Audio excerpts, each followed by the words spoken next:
బొల్లా బ్రహ్మనాయుడు గారికి బెయిల్ మంజూరు. ప్రజలకు, పార్టీ శ్రేణులకు గిరిబాబు కృతజ్ఞతలు. ఈరోజు వినుకొండ మాజీ శాసనసభ్యులు, వైఎస్ఆర్ కాంగ్రెస్ పార్టీ సీనియర్ నాయకులు శ్రీ బొల్లా బ్రహ్మనాయుడు గారికి బెయిల్ మంజూరు కావడంతో యువ నాయకులు శ్రీ బొల్లా గిరిబాబు గారు హర్షం వ్యక్తం చేశారు. ఈ సందర్భంగా ఆయన మాట్లాడుతూ, గత 14 రోజులుగా వినుకొండ నియోజకవర్గ ప్రజలు, వైఎస్ఆర్ కాంగ్రెస్ పార్టీ నాయకులు, కార్యకర్తలు, అభిమానులు బ్రహ్మనాయుడు గారు త్వరిత విడుదల కోసం ప్రత్యేక పూజలు, ప్రార్థనలు, నిరాహార దీక్షలు నిర్వహించారని తెలిపారు. వారి అందరి ఆశీస్సులు, ప్రార్థనలు మరియు దేవుని కృప వల్లే తమ తండ్రి శ్రీ బొల్లా బ్రహ్మనాయుడు గారికి బెయిల్ మంజూరు అయిందని పేర్కొన్నారు. అలానే త్వరలోనే నిజానిజాలు బయటికి వస్తాయని తెలిపారు. ఈ సందర్భంగా కష్టకాలంలో తోడుగా ఉన్న పార్టీ నాయకులు, కార్యకర్తలకు, అభిమానులకు అందరికీ బొల్లా గిరిబాబు గారు హృదయపూర్వక కృతజ్ఞతలు తెలియజేశారు. మా నాన్నగారు అయినటువంటి బొల్లా బ్రహ్మనాయుడు గారికి ఇక్కడ ఎల్బీ నగర్ జిల్లా కోర్టులో బెయిల్ మంజూరు చేయడం జరిగింది. ఆయన కోసం మా వినుకొండ నియోజకవర్గంలో ఉన్న మా వైఎస్ఆర్సీపీ నాయకులు, కార్యకర్తలు అందరూ కూడా ఎన్నో పూజలు, ఎన్నో మొక్కులు మొక్కారు. ఈరోజు అవన్నీ కూడా వాళ్ళ దీవెనలు మన ప్రజలు, వినుకొండ నియోజకవర్గ ప్రజలందరూ కూడా ఆయనకి బెయిల్ రావాలని, ఆయన అలాంటి వ్యక్తి కాదు అని అందరూ కూడా నమ్మారు. అదే ఈరోజు కోర్టులో రానున్న రోజుల్లో మనకి నిజాలన్నీ బయటకు వస్తాయి.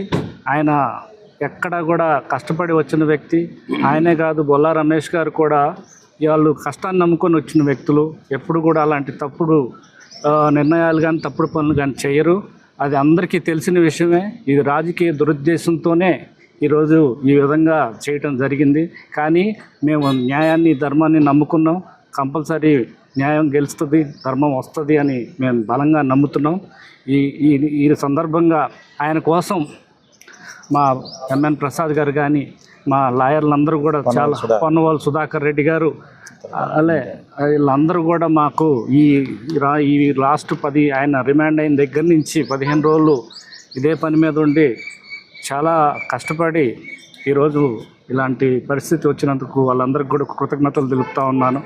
కాబట్టి వినుకొండ నియోజకవర్గంలో ఎప్పుడు కూడా ఆయన చేసిన అభివృద్ధి పనులని 200 పేజీలతోటి పుస్తకం వేయించి వినుకొండ నియోజకవర్గ ప్రజలకు ఇచ్చిన వ్యక్తి బొల్లా బ్రహ్మనాయుడు గారు. అంత జవాబుదారీతనంగా ఉంటారు. అలాంటి వ్యక్తి మీద ఇలాంటి ఆరోపణలు రావటం చాలా దురదృష్టం. కానీ ఒకటి మాత్రం రానున్న రోజుల్లో ఆయన నిర్దోషిగా ఎక్కడా కూడా చిన్న తప్పు చేయలేదు. ఈరోజు చెప్తాను, ఎప్పుడు చెప్తాను, మీరు రాసి పెట్టుకోండి. ఆయన ఎక్కడ తప్పు చేయరు, తప్పుడు పనులకి ఆస్కారం ఇవ్వరు. కాబట్టి మీకు ఇక్కడ ఎవరైతే ఆయన కోసం బాధపడ్డారు చాలామంది, వాళ్ళందరికీ కూడా మనకి ఊరట ఇప్పుడు ఇబ్బంది ఏం లేదు. రానున్న రోజులు నిజాలు బయటకు వస్తాయని చెప్తూ సెలవు తీసుకుంటా ఉన్నాం.